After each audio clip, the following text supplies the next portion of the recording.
கர்த்தருக்கு ஸ்தோத்திரம். மனம் திரும்புங்கள், பரலோக ராஜ்யம் சமீபித்திருக்கிறது என்று யோவான் ஸ்நானகம் பிரசங்கம் பண்ணினார். நம்முடைய கர்த்தராகிய இயேசு கிறிஸ்துவும் மனம் திரும்புங்கள், பரலோக ராஜ்யம் சமீபித்திருக்கிறது என்று பிரசங்கம் செய்தார்.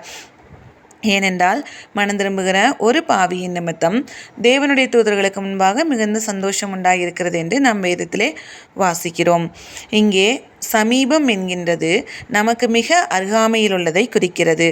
நாமும் நம்முடைய பொல்லாத வழிகளை விட்டு மனம் திரும்பும் பொழுது பரலோக ராஜ்யம் நமக்கும் மிக அருகாமையிலேயே காணப்படுகிறது. எப்பொழுது நாம் மனம் திரும்புகிறோமோ அப்பொழுதே பரலோக ராஜ்யத்துக்கு நாமும் ஆயத்தமுள்ளவர்களாய் இருப்போம் என்பதை நாம் விசுவாசிப்போம். அந்த விசுவாசத்தோடு ஜெபிக்கும் பொழுது அவர் நம்மை ஏற்றுக்கொள்ளுவார். கர்த்தருடைய பரிசுத்த நாமத்துக்கு ஸ்தோத்திரம் உண்டாவதாக. கர்த்தர் தாமே இந்த வார்த்தைகளை ஆசீர்வதிப்பாராக. நீங்களும் ஜெபியுங்கள், கர்த்தர் உங்களையும் ஏற்றுக்கொள்வார். ஆமேன்.